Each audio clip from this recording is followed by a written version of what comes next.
Jim. He's dead. Hello, I'm Stephen Cadwell, your host for Improv Autopsy. Thanks for listening to Season 2.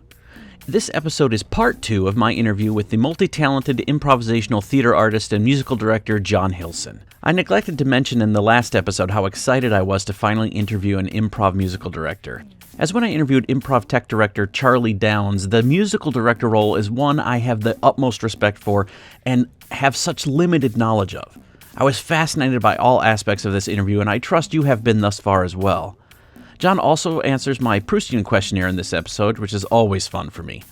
For your enjoyment and edification, I offer you part 2 of John Hilsen's Improv Autopsy. How do you convey that you say you teach improvised accompaniment as well? You have how do you try to convey any of this to people who are coming at it new? I don't necessarily teach it formally, but I do have conversations, or I have a show I direct, and I brought in a different musician for that because I wanted to try stepping away from that in some capacity. And the first thing that I try to encourage people to do is, if we're just talking practicality, is do not make the piano itself the main instrument of scoring. Just by being a percussive instrument, it often draws attention to itself. I also think that it sometimes cheapens more than enhances, because if you have the actors on stage, the improvisers on stage, and they are doing an improvised sci-fi, the audience will believe that. They will see you, on that alien planet. They will see you on that starship. But if there's the sound of a piano behind it, now we're starting to feel like a silly summer camp skit. now it's a skit. We are not helping create that world. Even if it's a cheesy string orchestral sound, that does so much better. To not you don't want to remind the audience that this is all make believe. You want to help paint that picture. So that's my first piece of advice. The second thing that I say a lot is that at the end of the day, musicians, what we are doing is creating sound. We are putting sound waves into the air. And one of the biggest components of a sound wave is amplitude, is the volume. And so I always play with a volume pedal, because if you are always the same volume, you are almost by definition monotone. You are always, as an actor, you wouldn't want to always be the same loudness or the same quietness, whatever. You need to find those peaks and valleys. And so that's one of the first things I encourage is, in addition to silence being your friend, find those moments to pull back the volume pedal and to just softly be there. And that will allow you to come in more, as opposed to just being this music that's playing over the scene and not with it. And thinking back of the musicians that I really liked at SAC as well, or I thought did such a great job, I know that they didn't just stick with the piano. So I just, not being a musician or terribly musically inclined myself, a lot of this is great for me, because it's stuff I didn't put that much thought in. And also realizing how much of your entire sort of oeuvre that you're utilizing when you're there in the booth versus, me, I don't have to worry about all that much when I'm on stage. Maybe I'm throwing an accent on, maybe I'm doing a funny walk, but I'm not having to think about all of those things at the same time and how they affect the scene. I'm more of an agent of chaos. Sure. Yeah. I mean, just improv actors in general are just like, we're there to see what happens. And both the tech booth and musical director seems like they have a lot more that they have to think about in those moments than we do on stage necessarily sometimes. And, I would say almost the opposite, that you have the whole English dictionary at your disposal, and we have 8 notes in a scale, 12 notes in an octave. Like, there are limited, really, things that I'm not going to limit music too much, but comparatively, at least conceptually in your head, there's only so many options at the end of the day compared to what the actor is doing on stage. Especially, it's not just what you're saying, it's your whole body and it's your movement. and so many other things. And that's another piece of advice I give to musicians too, is like, let the sound do the work. Don't just try to noodle, noodle, noodle, noodle, but sometimes one note, one chord is all you need for a little bit. And it's also amazing too that I think that piece of advice of you can do less, you can do less. I see it all the time. I was listening to an interview with Sarah Silverman, and she was asked what she's noticed about her early stand-up versus as she went on in her career. And that was the first thing she said, was early on, there was no silence. She was always filling those little gaps with little words or chuckles or just little comments like, yeah, seriously. But you can do less. Musicians, you can do less. I know improvisers are told that too, that you can do less. And it's very true. Yeah. And I know in terms of notes, you're limited, but at the same time, I doubt Assad is ever going to say, this time for the hypnotizing part, can you play yakety sax? Yeah. I think that would really set the right tone. Sometimes, though, I do have those intrusive thoughts, especially when I'm playing at a wedding. I used to do much more of it, but I thought, wow, they are entrusting a lot to me. And if I start playing the Imperial March when the bride comes down the aisle, it's going to really, really change things. A whole different wedding. Yeah, it's a whole different thing. Yeah. Okay, I want to switch gears a little bit. I have a little Proustian questionnaire that I like to ask my guests. So we'll try to translate those that we need to musician, but some of them maybe we won't need to. But John, how do you get into the proper headspace to play? What I'll say is for Hyprov, what the answer is that Colin and I in the dressing rooms, we just slunk in our chairs and we play a game on our phones called Word Blitz against each other. And we do that for as long as we have, whether that's an hour or 2 hours.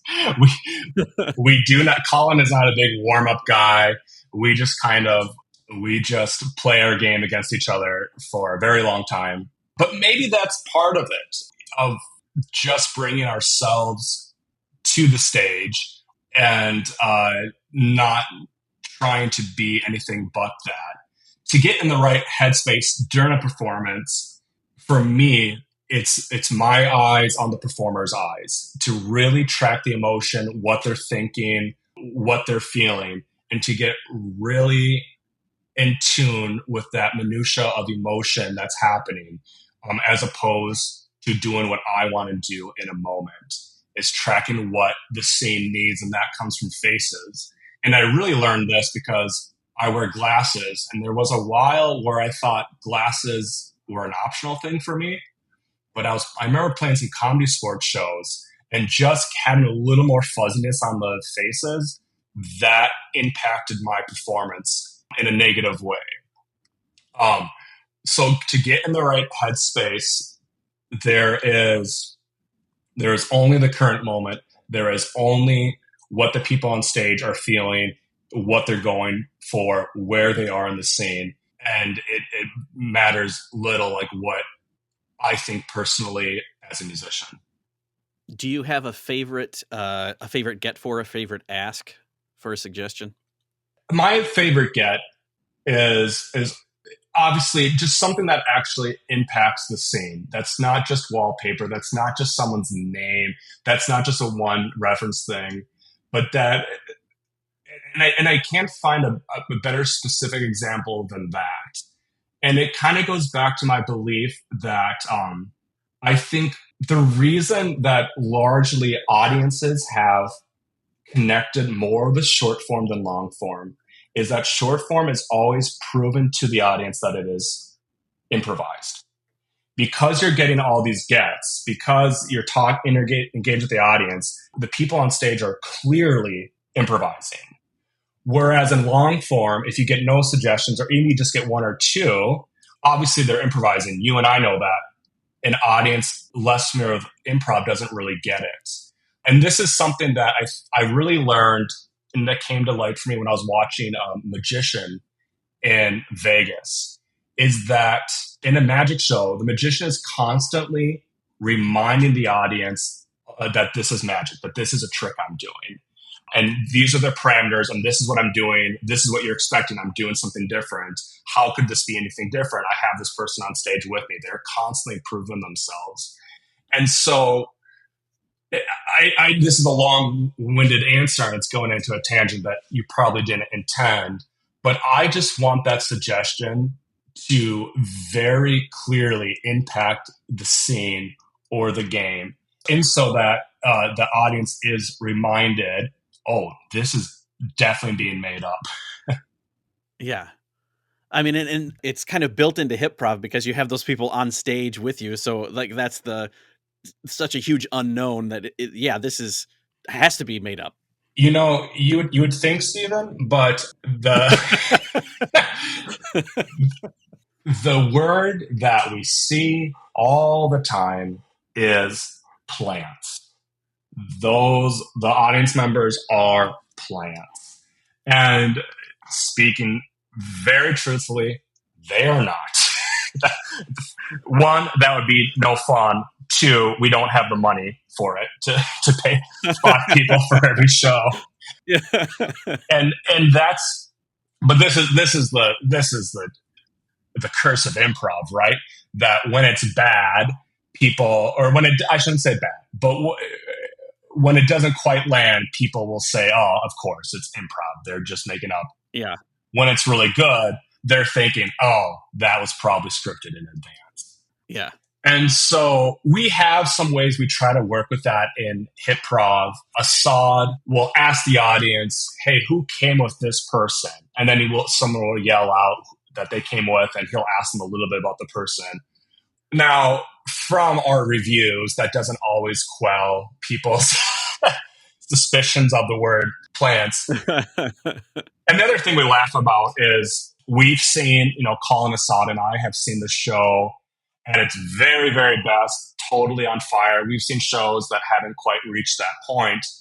And it's the shows that we think were comparatively weaker that people will still say, oh, they were definitely plants.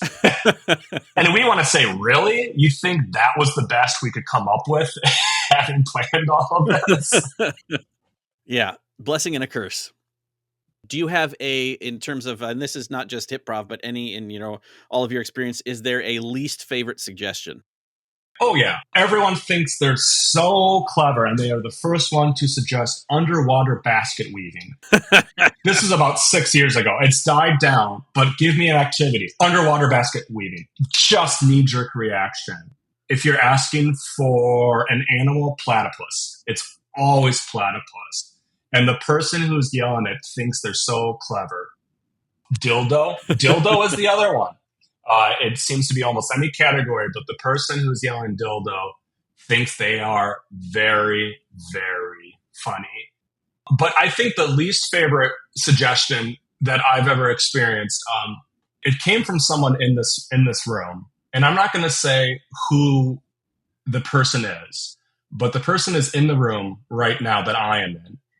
And let's just say that this person was a young teenager and was starting to navigate what is funny and what isn't funny, and how things are funny in certain contexts when carried out by comedians and are not funny in other contexts, like when yelled out in the audience. So I was in the audience at a comedy sports show, and I was maybe 13. And in the days leading up to this, I had seen an episode of Mad TV, which was a new discovery for me. And they had this very, very funny segment on O.J. Simpson. And so now 13 me is like, okay, I get it.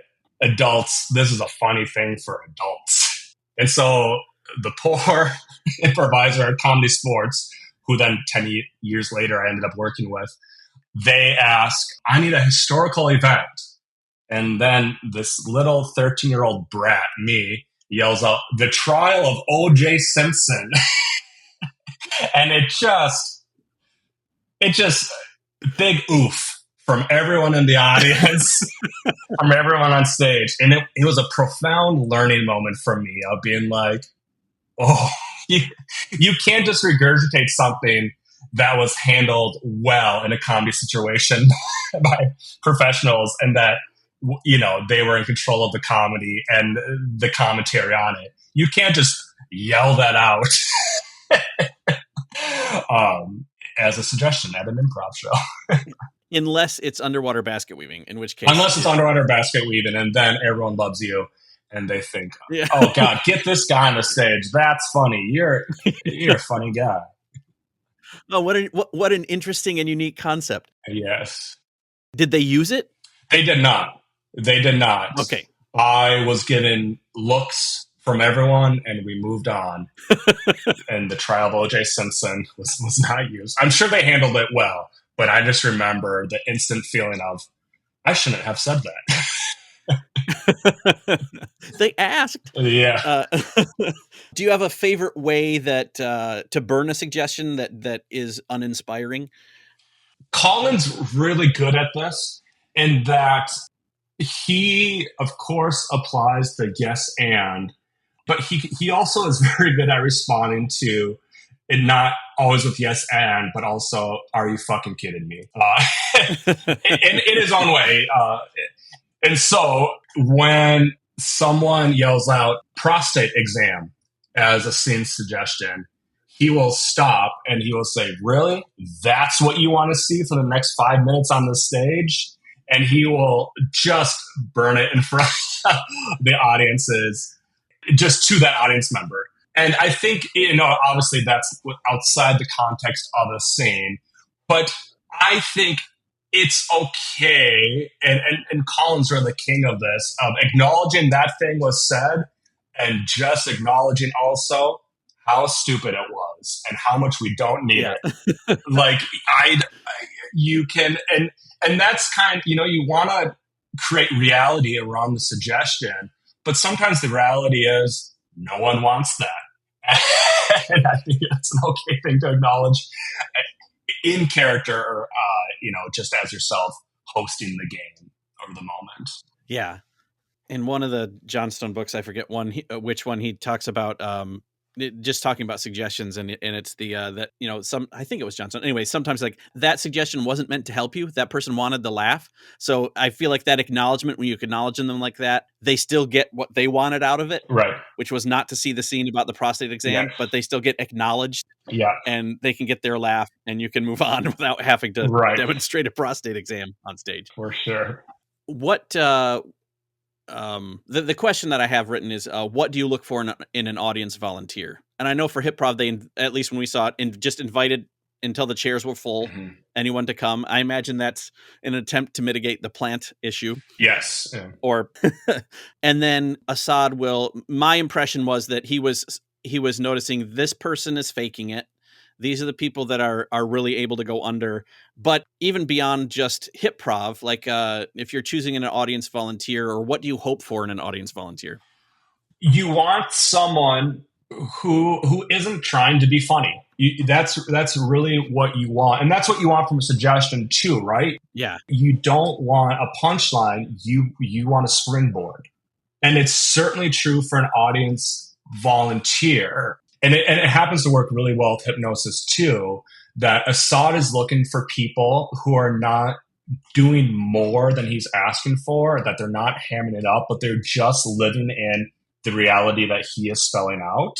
And he's got other things he's tracking too, but that's one of the things. And certainly now for me as the kind of the improv eyes on stage, because Assad will kind of come over to me and sometimes ask for my thoughts on certain volunteers and how we should use them for certain games.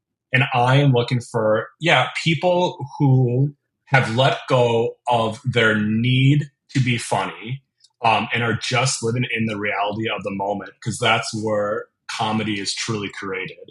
And I think that's not just something for hypnotized audience volunteers, but I think that's also very true, of course, for improvisers too. Yeah. That if someone is sweating to come up with the next clever thing to say, boy, you might get a laugh, but you're not building towards anything.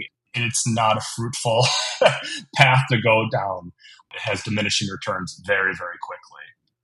Yeah. So I know you're on stage for Hyprov, right? You're either stage right or stage left, on stage visible. I don't know how frequent that was in terms of, I think the comedy sports last time I remember, I don't think the musician was on stage. They are at SAC now in Orlando. They have been for a while, but do you have an onstage persona? Is onstage John different than offstage John? On stage, John is much quieter. Like I said earlier, my goal is to not draw attention towards myself. I like to be on stage just to remind the audiences that yes, everyone on this team is creating something live tailored for you in this moment, working together. Yeah. Because I've learned that when I'm not at least partially visible, people will assume a lot of the music is pre-recorded. Just because, starting as a composer, I'm using software instruments that are very orchestral and very lifelike. And I think a lot of people aren't used to hearing that, especially in an improv comedy environment. So they will assume that it's pre-recorded music. But at the same time, I want to bring myself to the stage in some capacity. And if I allow myself to feel the joy of the performance, either as being a part of it or as watching it. And if something happens on stage, like Colin says, or a volunteer says, that cracks me up, I think it's important to give myself permission to really laugh at it. There's a subdued version of me on stage, but I try to also bring my authentic self at the same time. I think a lot of improvisers would say the opposite. I'm one of those. I think I am louder or more verbose on stage than I am in real life. Yeah. Which is kind of ironic on some level. But I am an advocate for sure of being on the stage. I'm the same way with the comedy sports, but at SAC we did, it was used to be theater sports, but it's their own thing now. But so theaters that have come out of that, but even the long form, having the people on stage in the back line or on the side, because for me, that is definitely part of the show. I want to see you laugh because in a lot of times, I'll be in awe and then I'll see, that gives me permission to laugh as well sometimes, or to notice that to me is evidence of the spontaneity of the moment. Right. He cracked a musician up. Did you see that? He almost fell out of off his stool. And being a part of the show in that way, especially an improv show, is, I think, important and is something that I definitely am an advocate for. Yeah. Being part of the show in all aspects, and being, the less distance there is too, the more you're able to respond and be in the moment, than if you're watching a screen somewhere or off stage. That's very true too. And yeah, because I just, for logistical reasons, at some theaters in the Twin Cities, sometimes like the old comedy sports theater that we had, there just wasn't room for the keyboardist on stage. So I was in the back. Yeah. And then, it goes against my thing of I want to be in the heat of the scene on stage and react to all these micro things happening. But it also helps that sense of interplay between the musician and the performers, for sure. John, what inspires you on stage? What inspires me the most is the limitless power of genuine creativity. That I think everyone who's in improv is into it, either as an audience member or certainly for performers, is because we know that the biggest laughs we've ever have come from those spontaneous moments of creation on the spot. And that if you tried to write some of those things, you just couldn't arrive at that right in front of a Word document or in the writer's room. It could have only happened in that moment through human creativity. And that's something that I've always felt, but boy, do I feel more now in the growing age of generative AI. Yeah. And ChatGPT, and just that I think creativity is good for creativity's sake. I also think that, you have the most impressive technology ever known to man with these LLMs and ChatGPT doing these things, but man, they are not funny. Like they, and so just that, it's so cheesy, but it just like improv just like inspires my like belief in humanity in those moments, that creation and human creation is something that it cannot be artificially recreated. Yeah. I love it. Is there anything that would shut you down or take you out of it on stage, other than losing 20 keys and your laptop failing? Yeah, that does it. I believe that when you put on a show, and it's true for any kind of genre, but when you're putting on an improv show, you are not just performers. You are the host of a party, of a house party that you bring these people into. And what turns me off and it can upset me on stage or kind of bring me out of it is when there's this feeling of screw the audience, who cares about them? Now, some performers can do that in a way that is actually kind of for the audience. They're just doing their own thing and it really works for the audience. The audience is on the same page. And because they don't give a shit about the audience loves that they don't give a shit about them and they're doing their thing and it's creating great things. I think all of us have also in the improv world seen shows or even been a part of them where that the audience is kind of left out of it. And it's like, why put on the show? Why invite these people into a space if you're not, at the end of the day, you don't have to do it all for them. It can be kind of for you too, but you have to invite them in.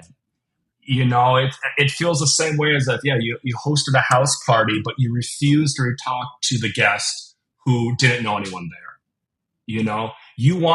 Improv works in concert with the audience of you creating this bubble with them. But some people need to be invited into that and not just, oh, look at what I'm doing. This is so impressive technically. I don't care if it's not that entertaining or not that funny, or I haven't explained this to you for a way that you understand what we are accomplishing here tonight. Yeah. And that, I guess that harkens back to what you were saying when I asked about the threat of it just becoming a job. And I guess for improv, maybe it can't, because as soon as it does, you stop selling tickets because who wants to watch that? Right. It's a symbiotic relationship with the audience. And if you cut yourself off from that, then it's done. Yeah. And this is something I have felt deeply with improv that, I've been a part of many shows that the director notes the cast conversation during the intermission or after the show have just been all pronouns of me and us and my character and this and no conscious thought put into the audience experience. What was their experience? Did we deliver something towards them? And I do not think that being cognizant of the audience and their experience and their entertaining them, I don't think that diminishes you as an artist, because there is art in that. I'm not saying you should go on stage and just do the lowest common denominator stuff, but that's something I feel deeply with a lot of long form improv. The cast has this equation of how it works, and the audience experience is not part of that equation. Yeah. This would have been the same without you. Right. Yeah. Yeah. Yeah, exactly. In your estimation, what makes a good scene partner? And for this, I mean, for you as a musician and your scene partner is on stage, what are some characteristics that relationship between those two improvisers, the musician and the improviser on stage, what makes that a good, healthy relationship? The improvisers that I can't effectively score or support are the ones who play the character who's always aloof and indifferent and a little too cool for things. If someone isn't allowing their characters to make declarations, to make big choices, to feel emotions and convey emotions, if they're just kind of too cool for things and they think that's how you should improvise and how the drama of the scene works, there's very little I can do for that. And I think that's, and it's funny too, because some of the things we're talking about, there's so many overlapping circles with other things. And I know that's a big thing in writing too, in screenplay writing and in writing novels. And I know Pixar, they have their 22 rules of storytelling or whatever. And one of their characters is that indifference may seem like a good protagonist characteristic to you of someone who is indifferent, but it's poison to the story. And I feel that deeply as someone who's I am enhancing the emotion and the drama. But if someone is without conflict, if they are without drama, if they are without emotion, there's nothing there to enhance. Music is an inherently expressive art, right? And I'm just wondering, what would the musical version of indifference be? Is that some of what you're talking about with just maintaining the same without varying volume? You're just monotone that way? It would be someone who is just playing on a loop of it doesn't matter what's going on. I, as a musician, am indifferent to the emotions and the drama and the stakes that the people on stage are trying to set up. Okay, you just made a big declaration of love or of intrigue or drama, but I'm still playing my thing. I'm indifferent to that. I cannot be affected by what you're doing on stage. Is I think kind of the equivalent of that. Gotcha. Yeah, because I was thinking, indifference from an actor's. Yeah, I'm not going to. I'm not going to be affected. I'm not going to allow my emotions to show. And I was just thinking, that, and I probably have never played with someone who is an indifferent musician. But my thought was those times, like I said, when I just felt like I'm trying to do something funny and I can't overcome what's coming from the musician, but the musician was still very expressive. It was still giving an emotion. It was just I couldn't combat that emotion. Right. Do you have any advice that you would give to your younger self? Yes. So as much as I love creativity and composing and creation, I was always under the impression as a young musician when I got into composing of I didn't care to learn much repertoire or to play too much of other people's music. And what I used to say is like, if I was going to school or if I want to be a painter, why would I paint the Mona Lisa? The Mona Lisa exists. And that's why I saw music. And I think that hampered me in ways as a composer for a bit, because when we are creating, it's all these ingredients in our head, and they have largely come from all these different artists that have existed alongside or before us. And so what I should have framed it as mentally was, yes, have that love of creation and certainly have that love of your own creation, but have that joy in other people's work as well, and examine it and work with it a lot and learn to play it. And that's only going to bolster your own abilities to create. Do you find at all when you're scoring for any shows now, do you bring in motifs from, have you played the Gondor theme in a show to the delight of two people in the audience in a certain moment? Or yeah, I like to throw in those Easter eggs that if we are explicitly now Darth Vader has been named, I like to do the Imperial March. Sure. What I don't like to do as much, and I know some other improvisers do, and some audiences get a kick out of this, is to constantly do jukebox reference scoring. So right now the characters are underwater and I'm playing Under the Sea. Stuff like that. And one, I don't think I would have the ability to have that catalog, and that is a cool ability to have. But what I would rather do is, we are in a Gondor-like setting. I will play something inspired by Gondor. I'm going to use that strong, perfect fifth. I'm going to use this brass. I'm going to use this kind of chord progression, as opposed to, this is kind of Gondor-y. I'm going to play the Gondor theme. This character is a wizard. I'm not going to play the Harry Potter theme, but I will kind of think, how does that Harry Potter theme work, and how can I use it to fit this situation? Yeah.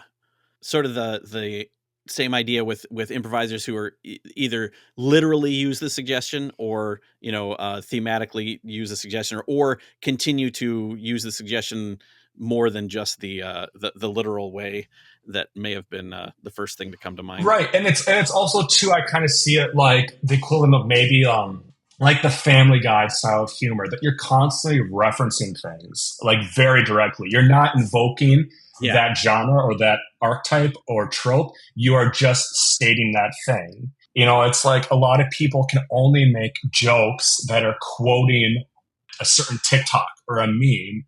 And I just want to be like, find what made that TikTok funny to you, and now find a way to make it stay in the situation. Yeah. Because you may get a laugh or a chuckle or a warm feeling from directly referencing that thing, but now you've taken us out of this reality by referencing a different reality. Yeah. And there's nothing to build off of that. So it seems that the answer to my question from way earlier is even more complicated than because this is really the synthesis of theory and experience, or theory and genre stuff, because you're deconstructing something and then reconstructing something new from some of the pieces plus other pieces in order to create something that hints at, or, slyly references without being the dead on thing, all in split seconds sometimes. Yes. And it's a thing that happens in split seconds in the moment. And it's also a thing that I have done very intentionally, just studying the scores of other films. And this is something that I stumbled into, like I said earlier, with the music of The Lord of the Rings, that I was really breaking down what made this theme heroic, what made this theme have a sense of home and simplicity. And I read later exactly what you said, that a lot of composers start by decomposing or deconstructing existing work. And you see those individual pieces, and then you realize, oh, I can use these pieces in different ways. And what if I pulled in this from something else, but I started with this piece? And I think a lot of improvisers can do that too, with their character work, with their comedy, with the drama of the scene, is deconstructing tropes or beats in film and TV and theater, and then not directly just restating it, but taking the spirit of that piece to fit the current situation. Yeah. And I agree. I think that as a performer and also as an audience member, I find that much more fulfilling than the Family Guy, right. Cut to, well, great, you drew Darth Vader, but right. Okay, I got that before we cut to Darth Vader. So, do you have a particular type of character that you either enjoy playing, or that can either translate as is there a particular type of music you enjoy playing, or do you have a favorite type of character you like to underscore? Yeah, my favorite subgenre of comedy or comedic scene is like funny sad.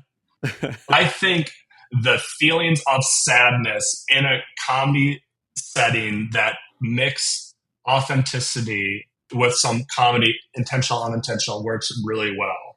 And so if we go to a very emotional place with the characters, which this happens much more in long form than short form, I love being in a minor key and playing some very soulful, soft, melancholy things. One, because I don't know, there's probably shades of my inner soul in there, but also because it's fun to take the audience for at least a little bit somewhere they didn't quite think they would go in a show. Now, again, if you do that, if the audience comes expecting a comedy show and the whole time you're just sad prov, oh boy. But I think it's really fun to have those moments that you go somewhere much more emotional than you might think.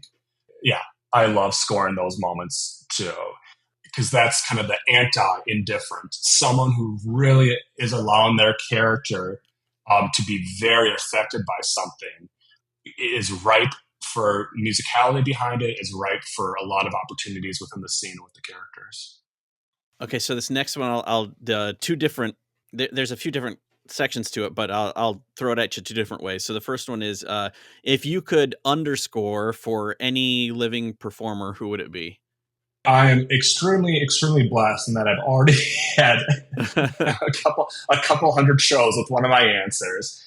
Because of course, growing up, I was a huge Who's Line fan, and I thought, wouldn't it be cool to work with those guys? And so working with Colin has been an absolute treat. Yeah. But I have lately been a very big fan of Tim Robinson. And so just because, one, his absurd comedy tickles my funny bone in a very specific way, but two, because he is very emotive. Yeah.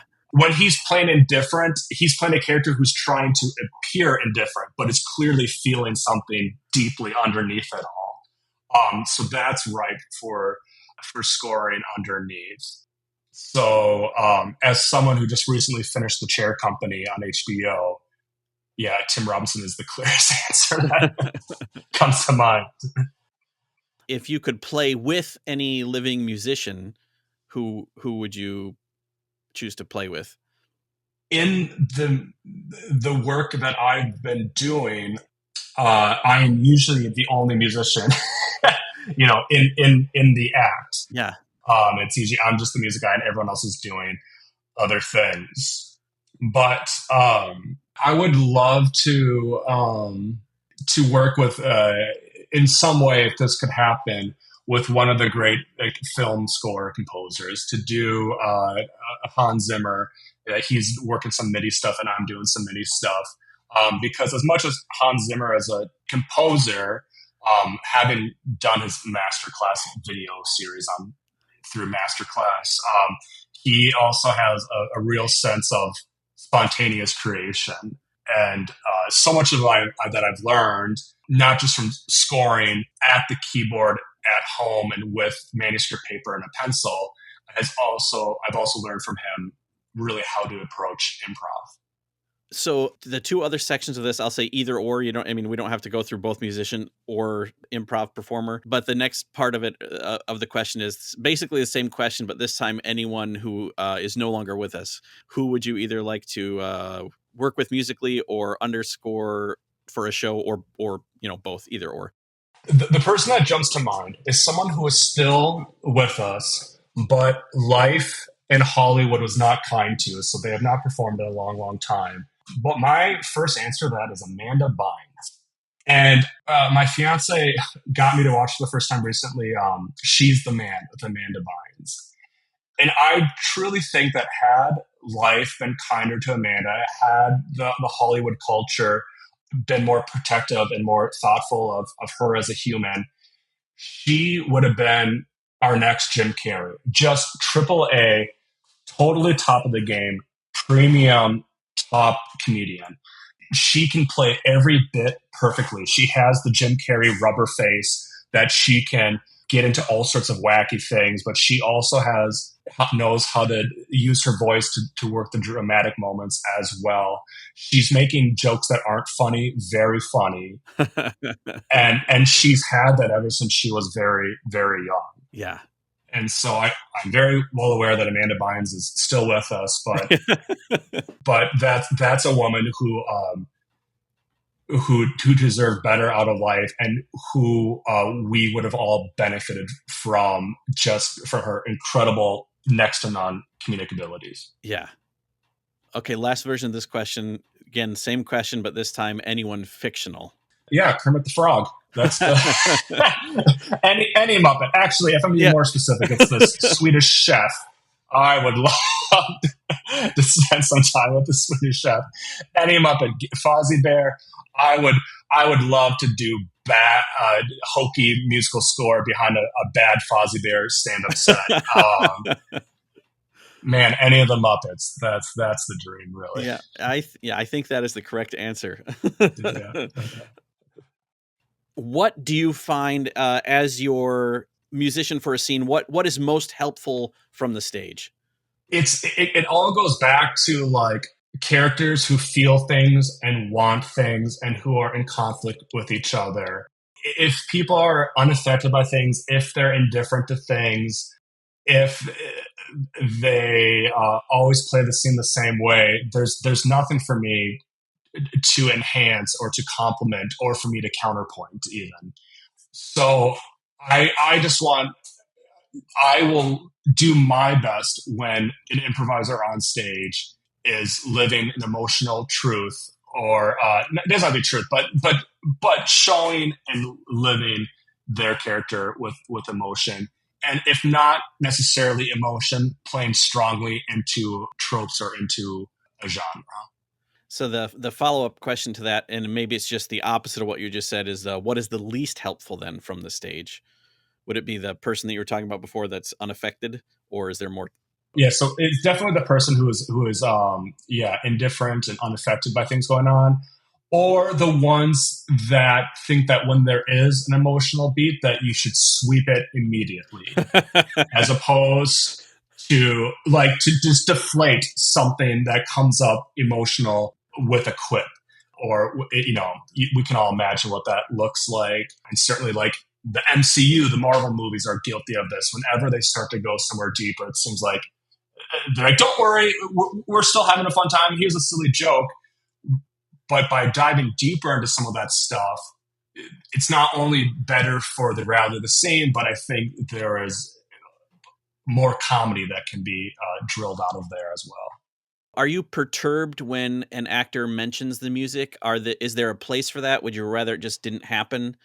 I don't know if perturbed is the right word, but sometimes when someone who's not used to working with a musician, and now maybe it's an improv festival and I'm around some scoring for these different groups, and they think, oh, there's a musician here, and they think about it very literally, as in, oh, hey, I'm going to put this record on,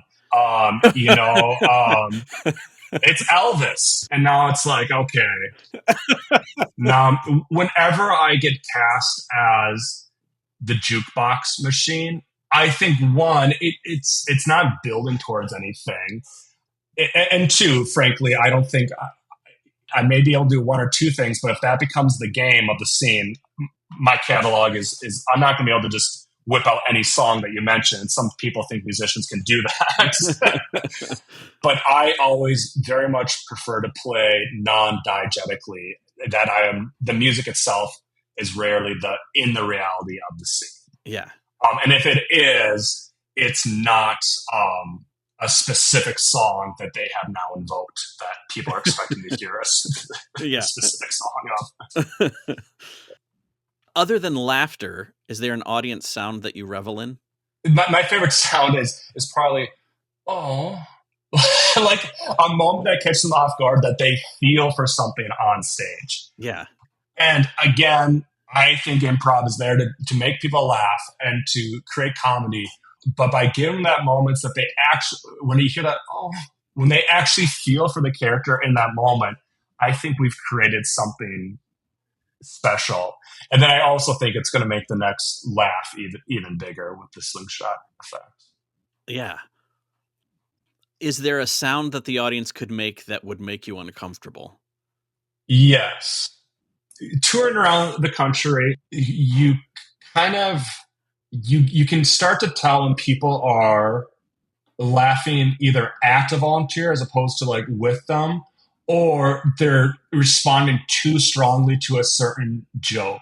Like we have a game in Hyprov where Colin goes on different dates with the volunteers.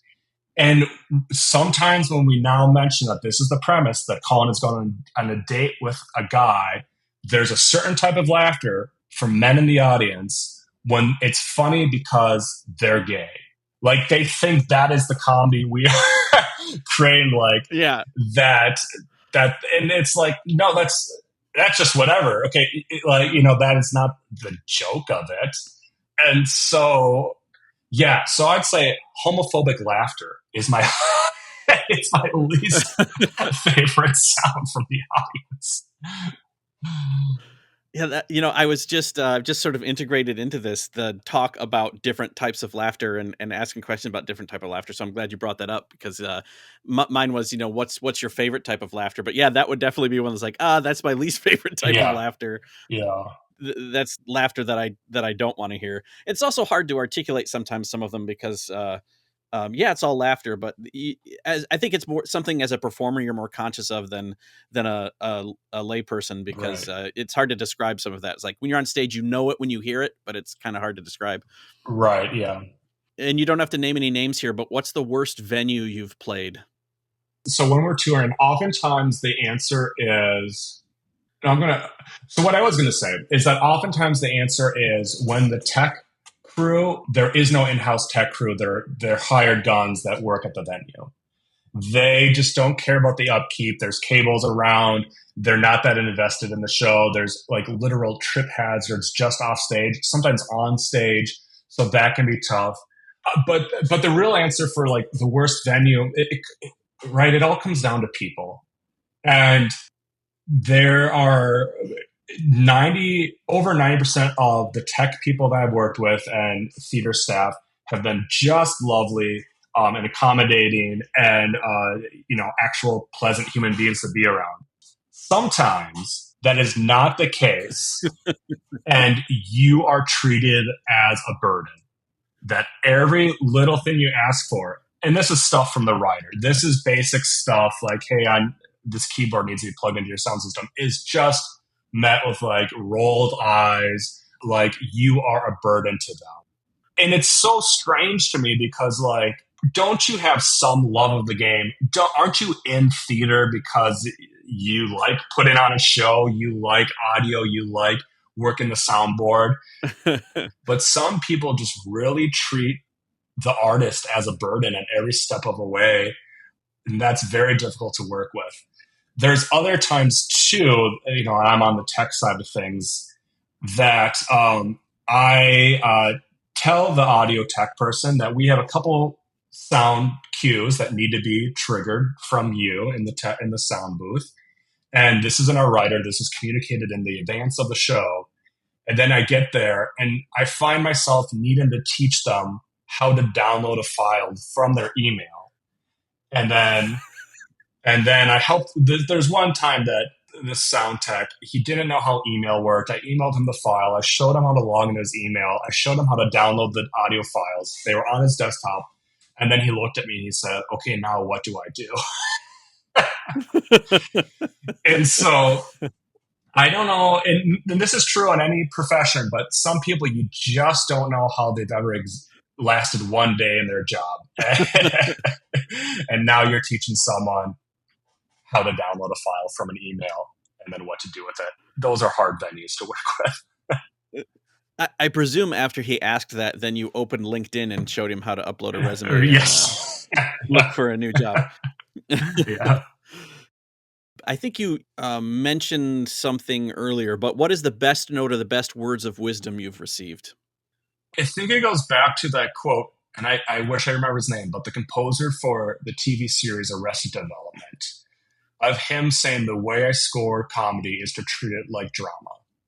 And now, like, every rule and every little nugget of wisdom you get, you find lots of exceptions to that and ways that is not 100% true. But that has been a guiding light to, I think, the success that I've been able to nurture in improv and to the success I've been able to enable for the performers on the stage. Sometimes I get so caught up in the emotional reality or drama of the scene that I get like slightly offended when there's laughs from the audience.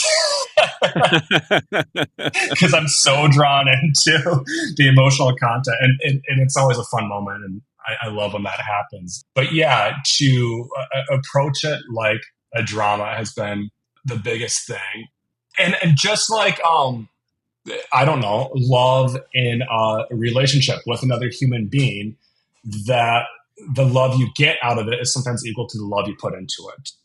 And you can't just love the big moments. It's the little things, find the love and find the joy and remind yourself of the joy in the little moments, in the little shows, in the problems that come up.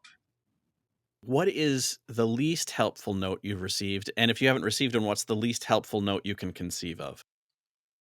I've had some notes from people of the music wasn't working there for that thing. Let's have no music. And they're just thinking, and that might be the conclusion to arrive at. But whenever someone is just operating in binary, this is on or off. And I've encountered that in a few different ways. I love the note of this wasn't working here. And to me, then my impulse and what I think is helpful is to explore that. Like, what was I invoking that felt contrary to what should be invoked? What was the issue? And sometimes you finally get to the answer, and it was that the music was a little too loud. And it's like, okay, well then we can turn that down. We don't need to throw the baby out with the bathwater. Yeah. And so I wish sometimes, even if they're a director or a producer, that they think their job is to come up with answers. But I think sometimes, like, just state the problem, and don't be prescriptive to it. Don't think in binary. There are so many options in between music and no music, besides just let's not do it there. Yeah.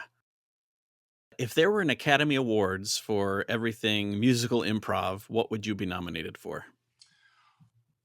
The comment I often get, and I don't know if this makes sense as an award, but the comment that I often get is, what is that thing in your mouth? Because when I'm playing live music, I use something called a breath controller. It's this tube that's literally goes into my mouth. And so you could see this tube and this little piece right on my lips. And that is usually the comment I get the most. And this breath controller, essentially, it's a foot volume pedal that you control with how hard and how much you're breathing into it. And it controls the volume and velocity of certain instruments. And so, if there's an award, just the "what the hell is that in your mouth" award, I would be very honored to receive. Well, maybe the answer, and this is my last question. Maybe the answer to this is the same, but if you remembered 100 years from now for something improv related, what would you want it to be? It's honestly, this is a thing that, that's the guy with the thing in his mouth. That is how I have been referred to. The other thing that has come up a lot. So there's a line in the movie The Shawshank Redemption after the main character, Andy Dufresne, he's on his way of breaking out and he's stolen the guard's shoes or something. And Morgan Freeman has a line of not noticing the shoes at the time because he has a line to the effect of, well, how often do you notice a man's shoes? And the answer is all the fucking time because not only do I have a tube in my mouth when I'm playing music on stage, I am not wearing shoes. I'm just in my socks because I have some foot controls and foot pedals, and it's just easier to operate them in socks and not shoes. And I thought this would be an invisible thing to the performers, to the audience. Nope. Everyone brings it up. And so, a lot of people know me as shoeless Johnny Hilsen. As I am on my sock. I'm not wearing striped purple and green socks or anything on stage. I'm wearing black pants and black socks, but everyone seems to notice that I do not have shoes on when I'm on stage. Somewhere along the line, I forget where it was exactly, but we went and saw a Nina Simone sculpture that was in this little, off by the side of the road, and it's just her playing piano. And now I'm imagining that's you, but there's a tube in your mouth, and of course, no socks on now in the sculpture that will inevitably end up in a roundabout somewhere. Yes, amazing. Yeah, I'd love that. It's kind of funny too because I'm always trying to look for the really nice photo of me in a Hyprov show. But they all look a little goofy because I have this tube in my mouth and I'm blowing, so my cheeks are expanded. And so there's this one promotional photo of Hyprov that gets used a lot, and I'm just a little bit in the background, and it looks like I'm just losing my shit, just flabbergasted at what's going on stage because my cheeks are like, what? They're just expanded all the way out. And I'm sure something very funny was going on stage, but also I'm mostly just blowing into a tube, and that's why my face looks like that. I don't think there's anything for that, but there might be socks that have shoes kind of painted on them. Oh, hey. I don't know if you'd fool anybody, but they've got to exist, right? They've got those tuxedo shirts. Right. No, that's honestly a great idea. That's it for this interview with John Hilsen. You should bring him and or one of his shows to your theater. You won't regret it. And go see him in Hyprov if you get the chance. It's a great ride. You can find John at johnhilsen.com, which will also be in the show notes along with my info. And if you're a musical director, I'd love to interview more of you. Drop me a line. As always, thanks for listening to Improv Autopsy.